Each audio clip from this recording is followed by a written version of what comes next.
Testing 1, 2, 3.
I'd like to call this meeting to order, and I'm going to start with land acknowledgement. The lands we know today as a township of Central Wellington have been home to Indigenous people since time immemorial. We acknowledge that we are on the treaty lands and traditional territory of the Anishinaabe and Haudenosaunee. With increasing encroachment by non-Indigenous settlers in the township of Central Wellington, the Anishinaabe and the Haudenosaunee could not continue their traditional lifestyle and settled in their villages along the Credit River and in the Grand River Valley. These Indigenous nations uphold their treaty rights within our jurisdiction. Today, the township of Central Wellington remains home to Indigenous people across Turtle Island. We are grateful to have the opportunity to share and respect Mother Earth and are committed to building constructive and cooperative relationships with Indigenous nations. Addendums and corrections to the agenda. Thank you. Is there any disclosure of a pecuniary interest under the Municipal Conflict of Interest Act? Okay, seeing none. Presentations and announcements, and I'll start with Mayor's County Council report. As you're probably aware, and I know Jennifer is very aware of, we're in budgets in a major way at the county.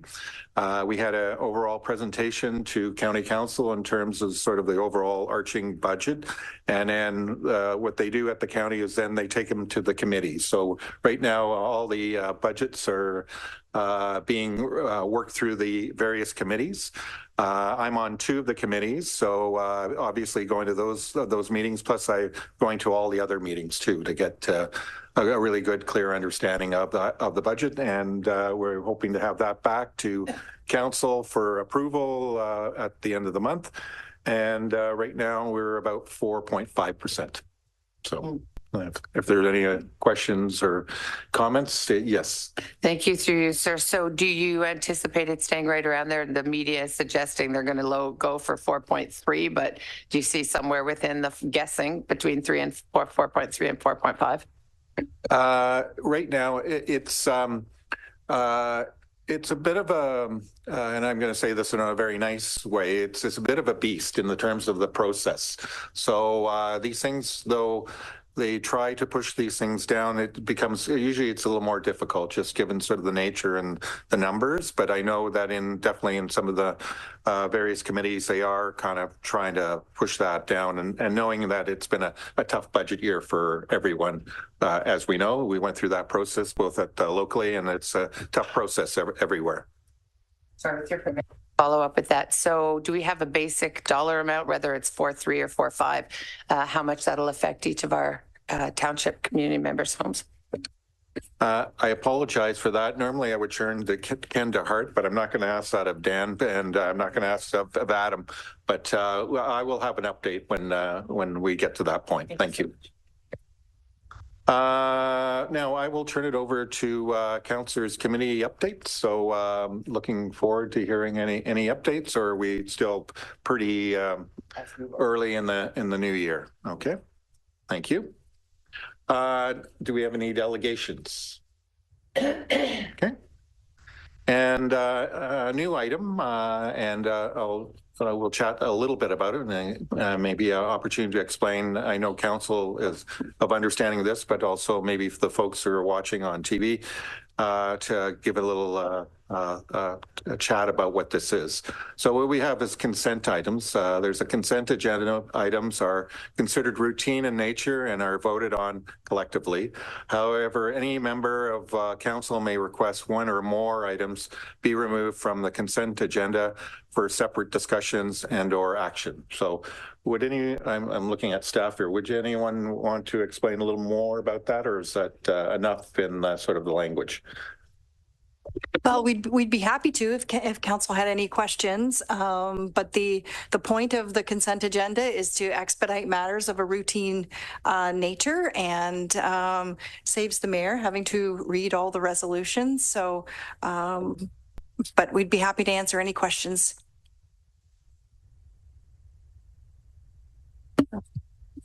Through you, Mayor Waters, and this is normal practice really in a council meeting. I've noticed it in other council meetings, and I personally love this because I read about it before I come here, and So in order to expedite some of our longer meetings, I think it's a good idea. But yeah. Yes, as long as council understands that if there is something on this agenda that they wish to discuss or highlight or bring attention to, then it simply requires a resolution to bring it off the consent agenda, and it can be discussed separately. Thank you, Carrie. Is there any other comments, questions from council concerning that?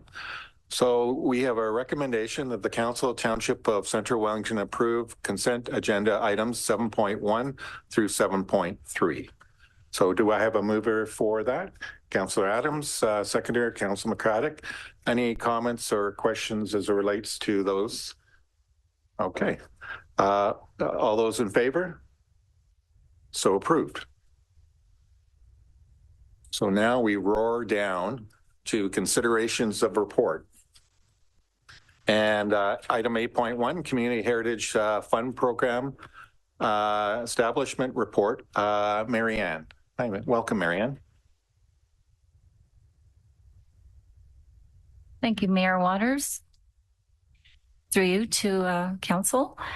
The report before you is actually about the establishment of a community heritage grant program, and it will financially assist owners of heritage properties to undertake repair and maintenance projects to help preserve these properties over the long term. The Ontario Heritage Act allows municipalities to offer grants and loans for alterations to designated properties upon the passing of a bylaw.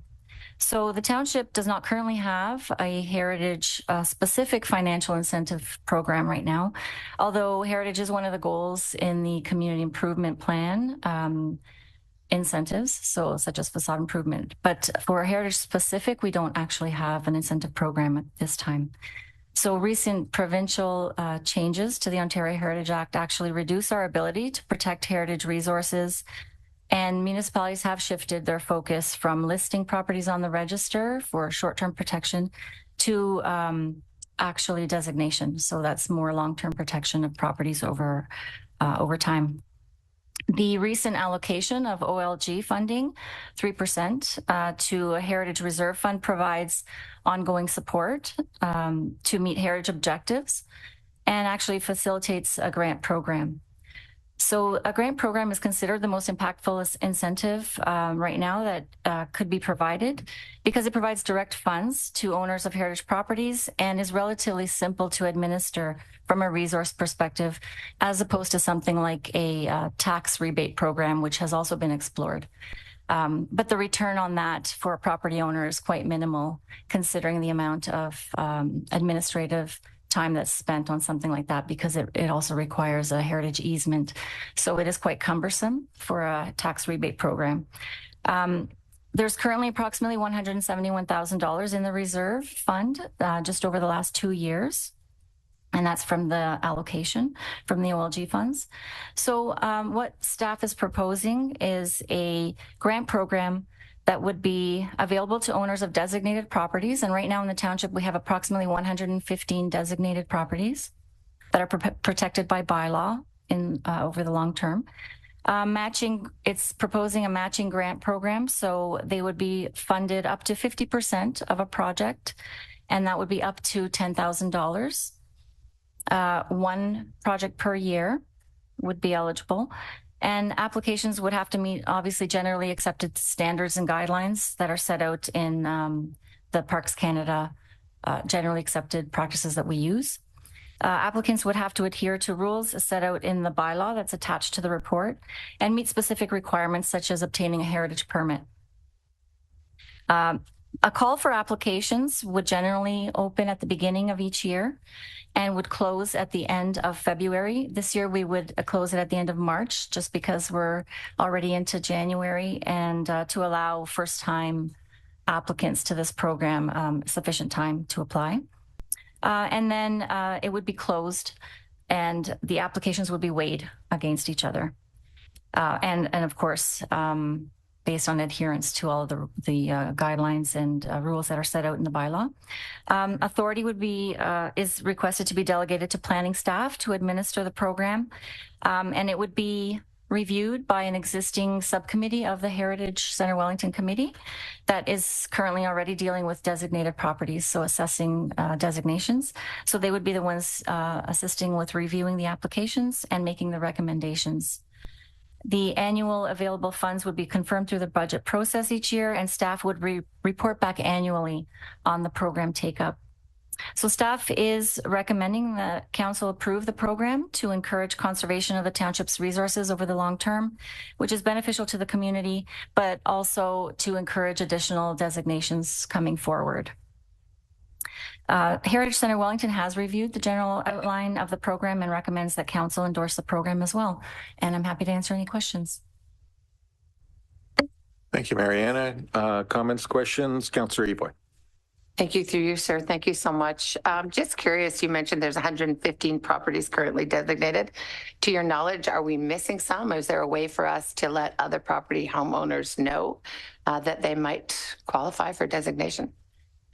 Through you, a very good question. We do have 1,100 that are listed and 115 already designated.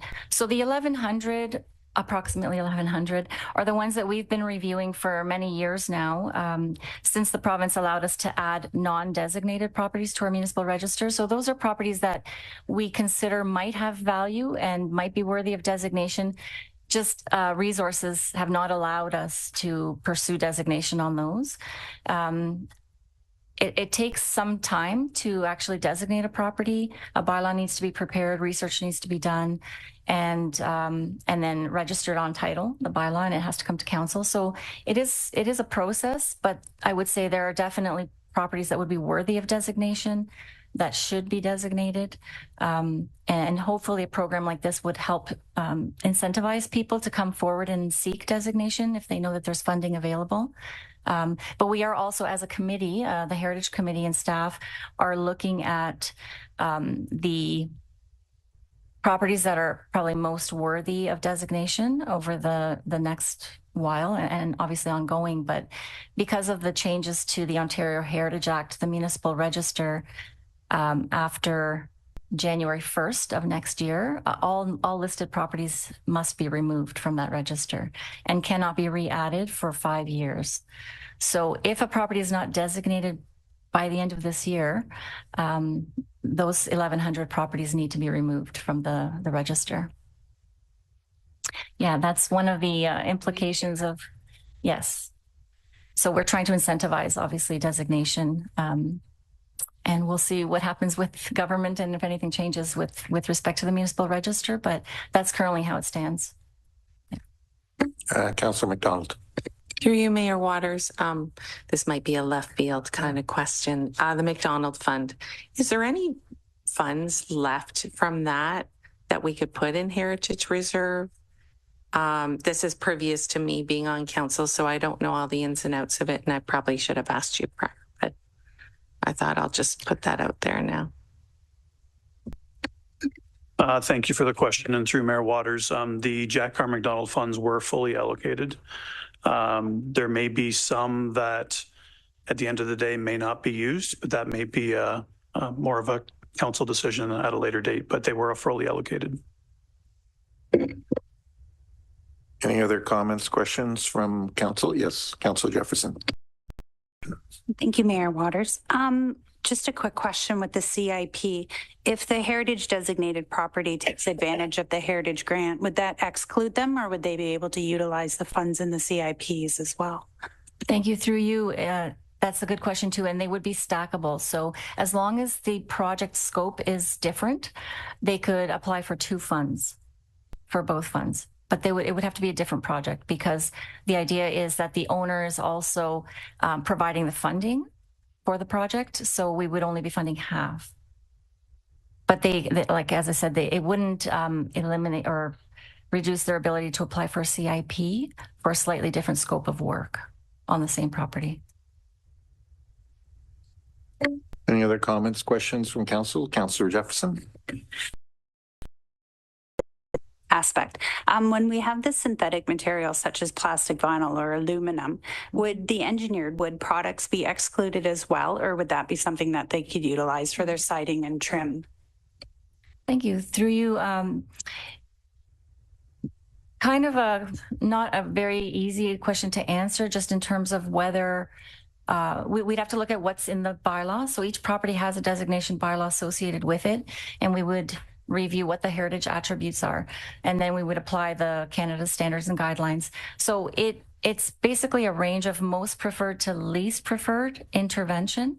So depending on what someone applies for, if it's something that might negatively impact the heritage attributes, then we would say they probably shouldn't use a synthetic material.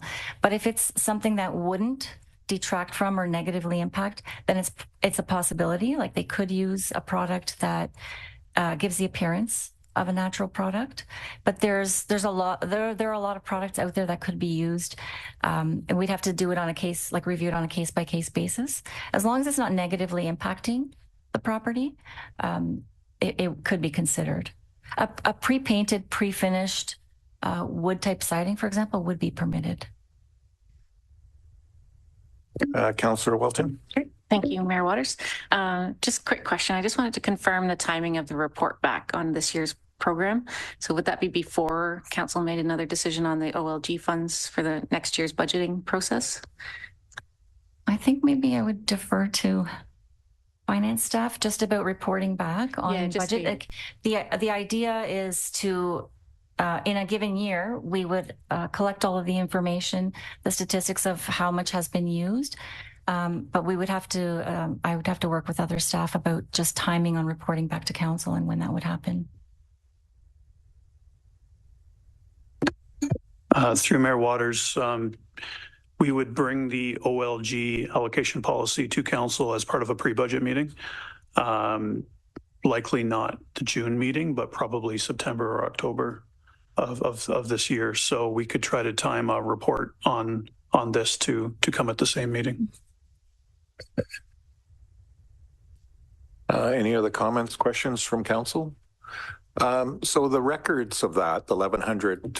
So what happens with the record? Yeah, and for in my own mind, there's been a lot of effort in those 1,100, time wise and all that. So what, in theory, happens to all that? I think we haven't gone through that yet. Like, no municipalities have, to my knowledge, have removed them. The deadline will be next year, January 1st. I think what would happen is they would come off the formal heritage register and be put on an informal list, so that we wouldn't lose the records, but we would also, that's when the clock starts as to when you can re-add the properties. So the 5-year timeline then begins that as of that date. So there would definitely be a holding list. And what we would do is still utilize that list to try to get designations moving as well, because it doesn't prevent designations from happening. It's just that the main effect is that those properties now do not come to council for the 60-day review when a demolition is proposed. So they're not protected from demolition in the short term anymore. Councillor Evoy.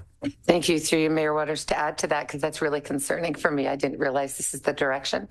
Is there a way for council, and I look to those who would be able to help me in this, but is there a way for council to make our own bylaw around that? That if you have to sit on the wait list, as it were, that we do get to continue.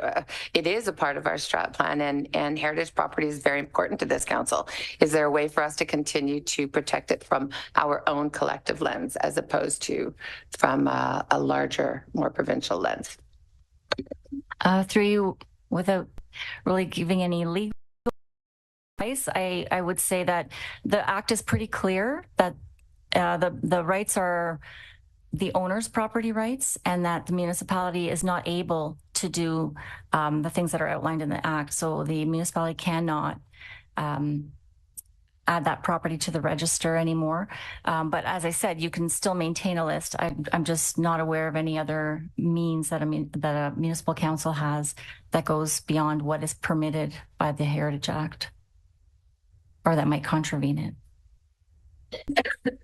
Councillor Adams. Through you, Mayor. Thank you for the report. Just a very small, administrative comment, I would say.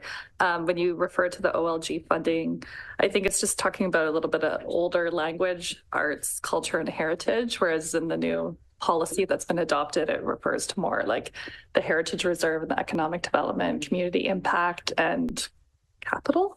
So just kind of like a note that that language kind of might need to be updated in a future report. But a great report. Thank you. Thanks. Any other comments, questions from council? Well, thank you, Mariana, for that presentation. We have a recommendation that the Council of Township of Centre Wellington authorizes the mayor and clerk to execute a bylaw to adopt a community heritage grant program as outlined in report PLN 2024-01 dated January 15th, 2024, and that the Council of Township of Centre Wellington delegates to the Managing Director of Planning and Development the authority to administer the community heritage grant program. Do I have a mover for that? Councillor McDonald, seconder on that. Councillor Adams, all those, any other comments, questions on that? No? All those in favor? So moved. Thank you. We're going to move down to bylaws. This is a record time-wise. Okay, and also one of my favorite times of the meeting. Okay, 2024-01, a bylaw to establish a community heritage grant program in the Township of Centre Wellington. Item 2, 2024-02, a bylaw to appoint members of the Board of Management of Fergus and Lower Business Improvement Areas pursuant to S204-3 of the Municipal Act as amended, and to repeal bylaw 2023-07. There's a recommendation that bylaws 2024-01 and 2024-02 be read a first, second, and third time and passed, signed by the mayor and clerk, and the corporate seal affixed. Do I have a mover for that?